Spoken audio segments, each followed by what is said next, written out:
On a Wednesday morning. Nice to have you with us on the Art Lewis Show. Later on after the 10 o'clock news, it will be open phones. And at 11 o'clock this morning, let me peek at my calendar here because I was late getting in this morning because I had a meeting I had to get to.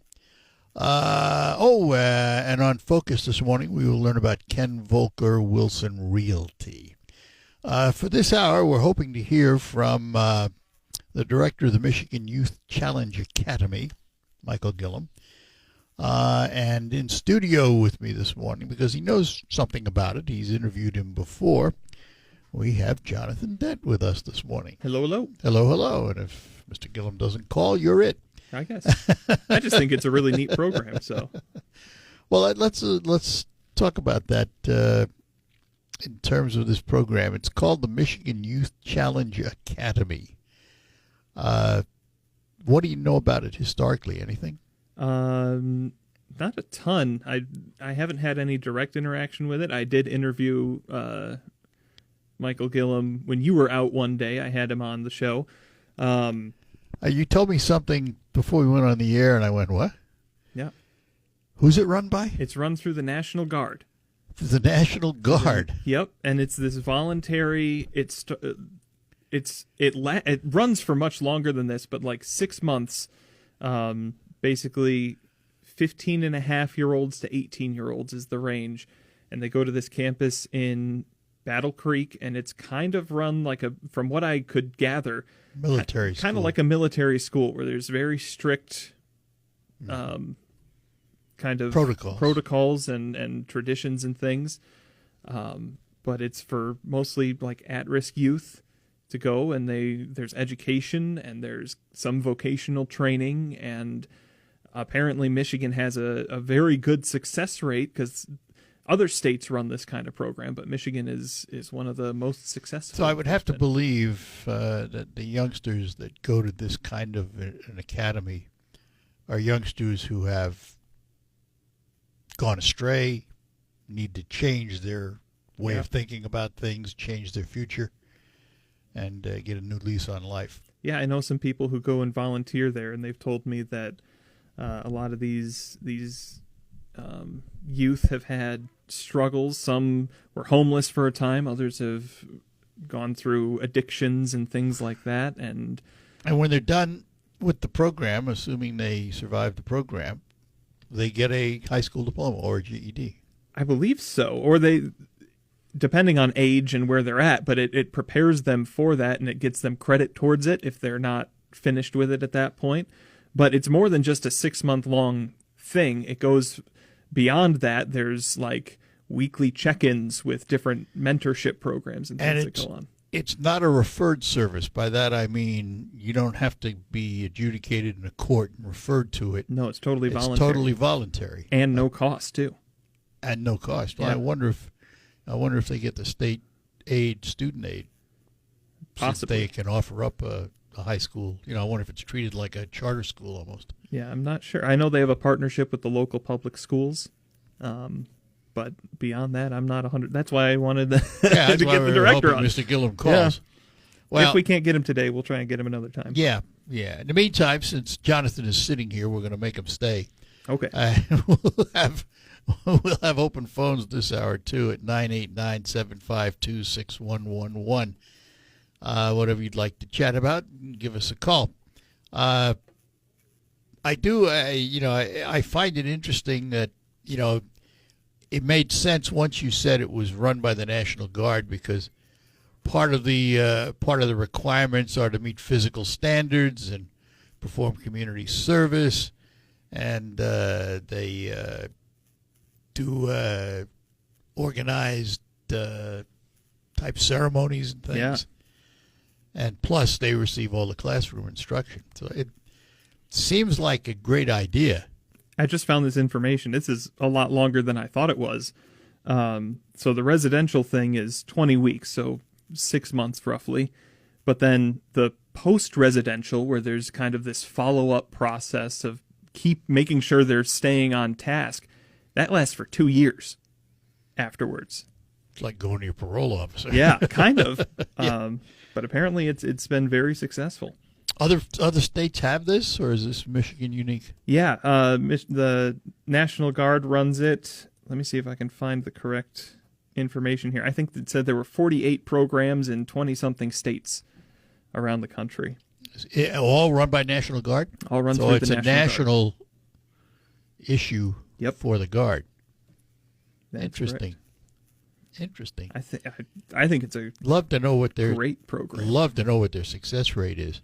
And according to the notes I had, they just graduated their 53rd class, so they've been at it a while. Yeah, they do 2 rotations a year. One of them starts in mid-January, the other one in mid-July, so they're going to be starting up a new one here this month.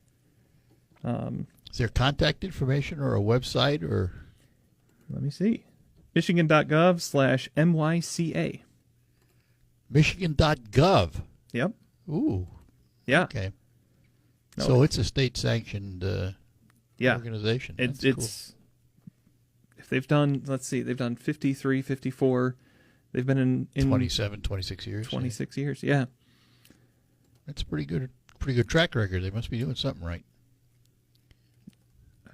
Just looking it up here, 65% of participants completing the program. So, yeah. Earning diplomas and GEDs, joining workforce, and continuing education. Well, that's pretty good. Yeah. It's better than 0, that's for sure. Yeah. Yep. So a little more than 6 out of 10 that go actually do change their lives around. That's a good story to tell. Absolutely. Good story to tell. All right, we'll come back to it, but since you're sitting here, hadn't been anything in the news lately that caught your attention, has there been? I didn't notice anything. No, the whole Maduro thing. Yeah. The yoinkening. What? The yoinkening, as I've seen it. The yoinkening? Yeah, got yoinked.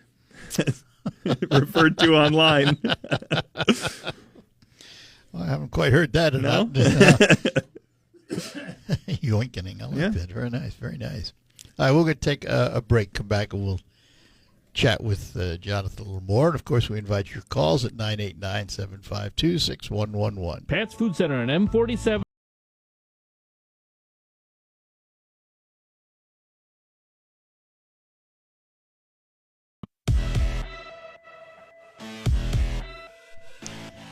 All right, we're back with you on the Art Lewis Show. Open phones, 989-752-6111. Jonathan Dent in studio with me because I have shanghaied him. He said he wanted to come here to talk about one thing, but that thing didn't develop, so he's sticking around. I guess I'm on the hook once if the thing I had planned didn't shake out. Before the break, you told me, you gave me a word to describe what happened to Maduro in Venezuela. And that word was? I've heard it referred to online as the yoinkening. The yoinkening. Yeah. And then you said something about your generation. Yeah, when we went off the air. So you know what yoink is, right? When you steal something from somebody, you just take it out of their hands. You yoink it. No, I didn't know that. I always thought it was just yank it out or steal it. But no, that's the term. That's the new term. Yeah. But once we went to the break, we were talking about it, and I said, my generation, everything is so cynical and met with humor that it was only a matter of time before this got a little bit goofy in the conversation. So, yeah, and it's a good descriptor if you know what yoink is. It's funny that now you described your generation. How did you describe it? Cynical and humor. We meet everything with humor. Yeah, which is kind of funny because the cynical part, I almost understand that. Yeah, even as someone who is not of the younger generation, there's a lot of cynics out there, and government's done nothing to dissuade them. But I don't often see the humor. Yeah, there's so many people my age, and it's not fair to paint generations with a broad brush of anything. But you see, that's true. Yeah, you see trends. There are people who are everything's terrible and we should be mad about it. Everything's terrible and we can't do anything about it. But a lot of people that I talk to that are my age is everything's terrible, so we might as well laugh at it. Well, that's a better outlook and outcome than many of the young people today. When I say young people today, 40 and under, 35 and under. Because when you look at the protests on everything, yeah, they're out there. You look at who's doing those protests. Look at the most recent No Kings protest, and it describes this perfectly.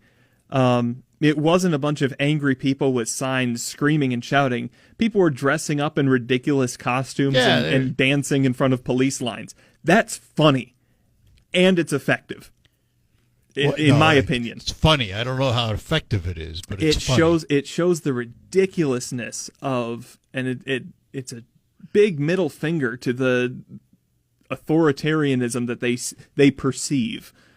You know, So my question is this: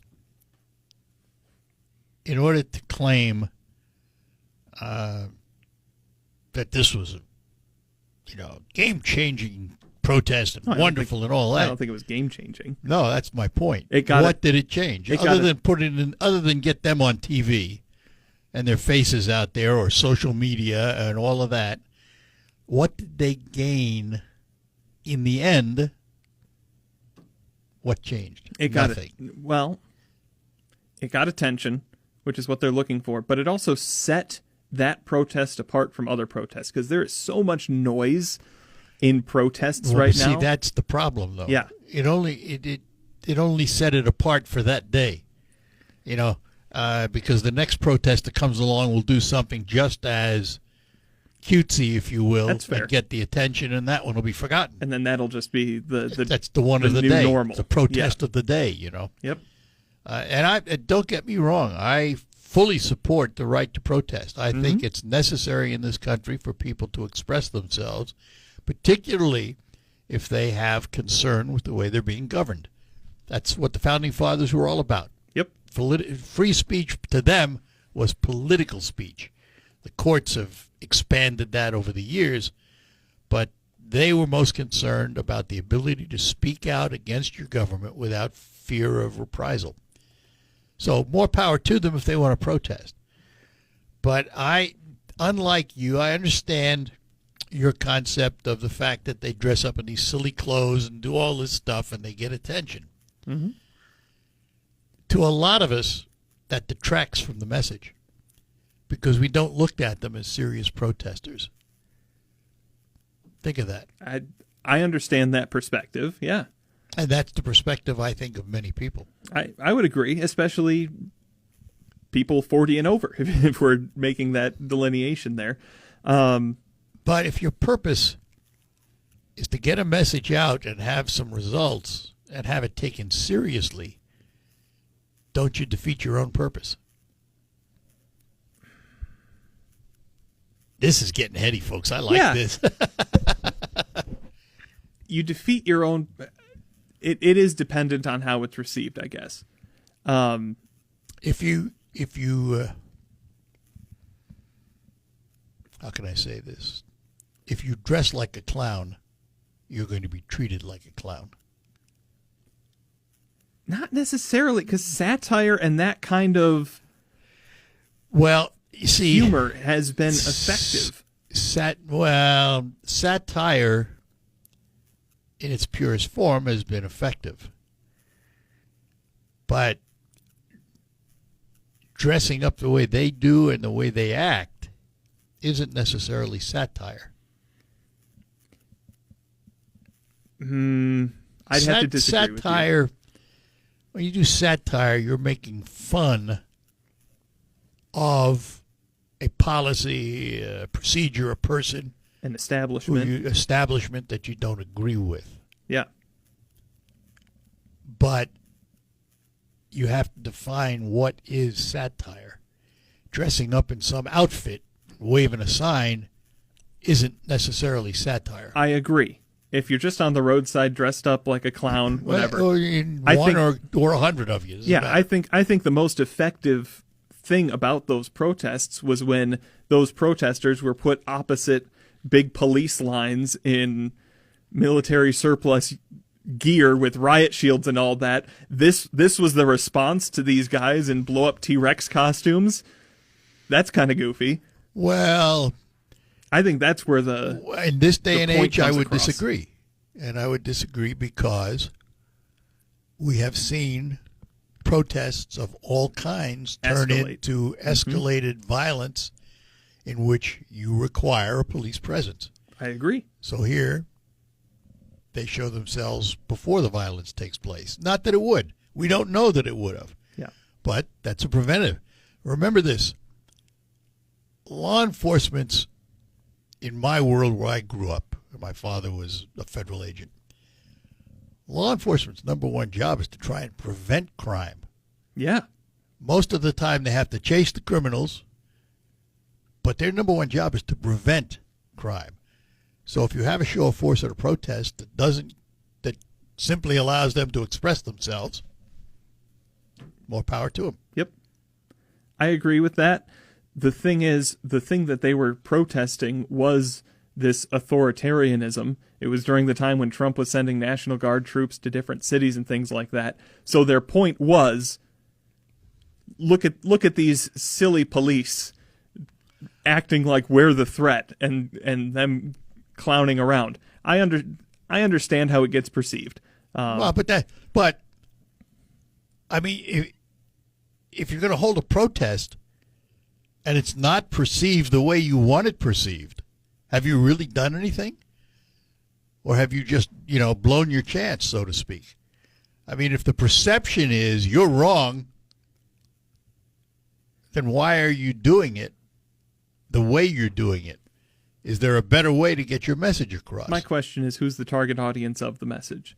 I think it was received properly in the way they intended it in certain circles, and in other circles, the maybe a little bit more dusty people. Well, going, when I look at things like this, protests and things like this, if I'm going to protest because I disagree with a policy, a person, whoever, yeah, I'm protesting not only to get the message out, but to hope for change. I just suspect today that a lot of these protesters are there just for the fun of it. Just it's to make noise. Activity. Yep. And on the other side of that, there's a whole bunch that get paid to be there. Yep. Which, to me, also destroys the notion of the message. I agree. So I have to ask, why do it? Why bother, other than the fact it's for your own entertainment? But I believe in protest.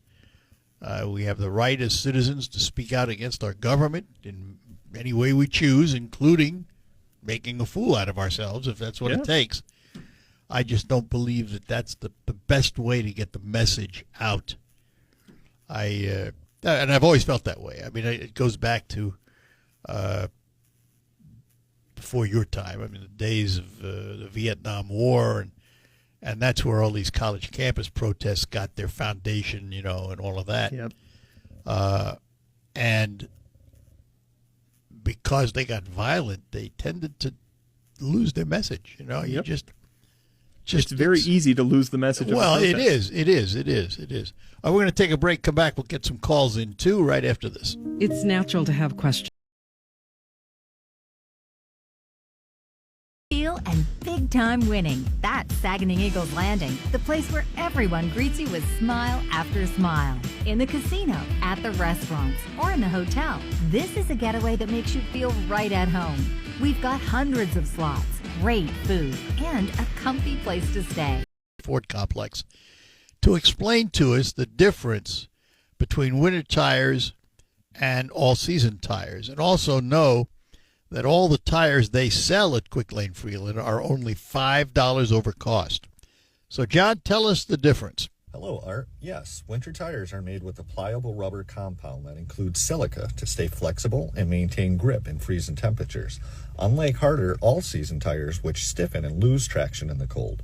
This flexible compound allows the tire to better conform to the road surface, providing superior grip and traction on snow and ice to keep you safe. Thanks, John. Stop in today to Quick Lane Freeland, have them check your tires, Have them check the cooling system, too, because, in the winter, that's an important function in your automobile, and to keep it running properly, it has to have the right coolant in it. Also, while you're there, why don't you hop on over to McDonald Ford and take a look at the new Ford lineup of vehicles. And if you're in the market for a vehicle, they certainly can help you get into the right vehicle to fit your budget, including a whole passel of pre-owned vehicles. It all happens at Quick Lane Freeland and McDonald Ford, two names that can help you with all your automotive needs here in 2026. At Channel, we always show up for our...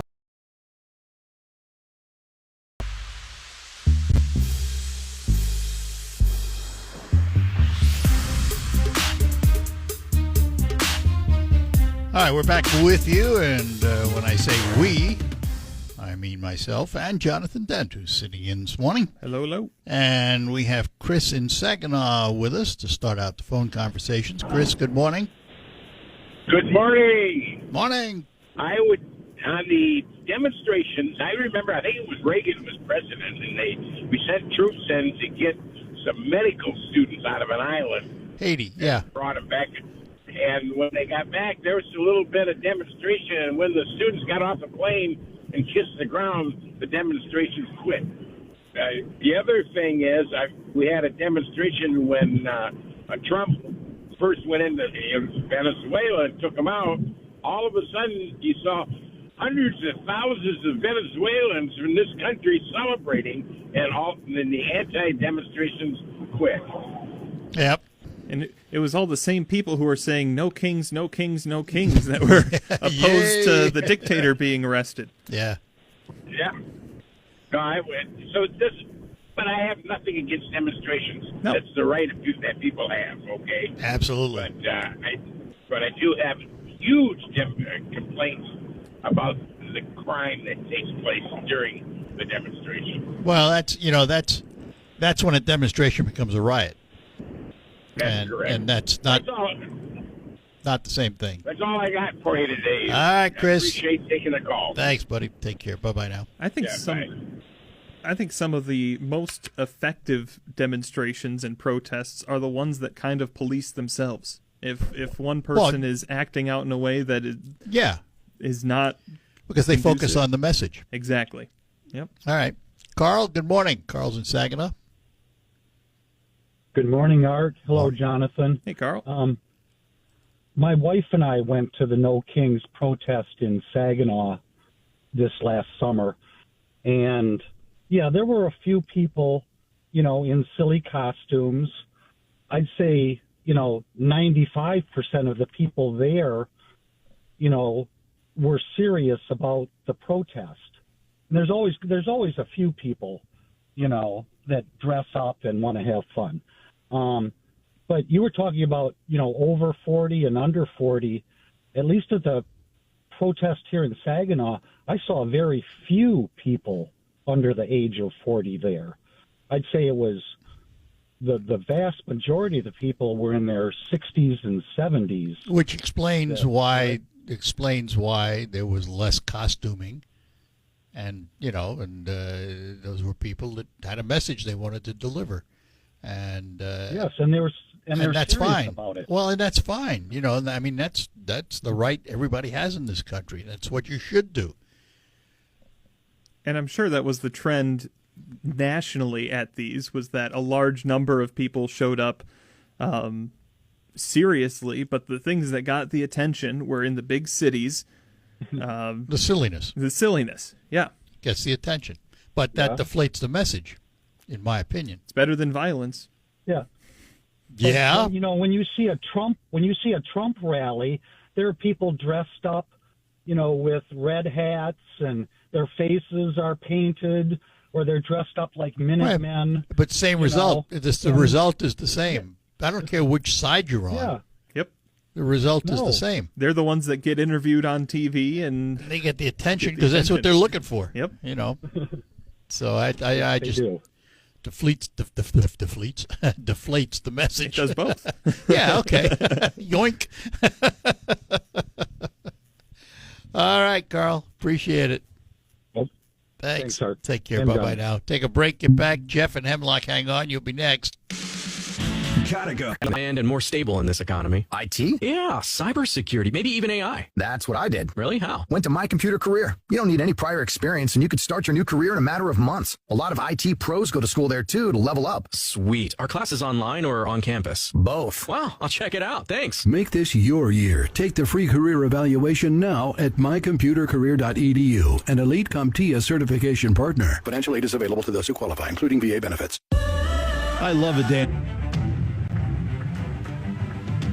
And we're back with you, Art Lewis and Jonathan Dent with you on this Wednesday morning, and I have this great affinity for chatting with Jonathan on air because the age differences really does show generational differences. Yeah. He's in his late 20s, and I'm in my early 80s. There's a slight difference. A little bit. Let's see. Great-grandson, maybe. Let's talk to Jeff in Hemlock. Jeff, good morning to you. Good morning to both of you. I have a comment that's probably on a scale of 1 to 10, about 1 as far as importance goes. But on your survey that you have, your annual survey, I was listening to the results of that, and I was going to call last year about this too, but, I just waited a whole year, I guess. But on the scale, you have the best is it's going to be a great year, it's going to be a good year, it's going to be an okay year. And at the opposite end of the scale, you have difficult. I noticed that too. I'm sure, Art, in your many years like me, I've had difficult years that were great years. No, absolutely. So I just wonder, that category got the most votes, difficult.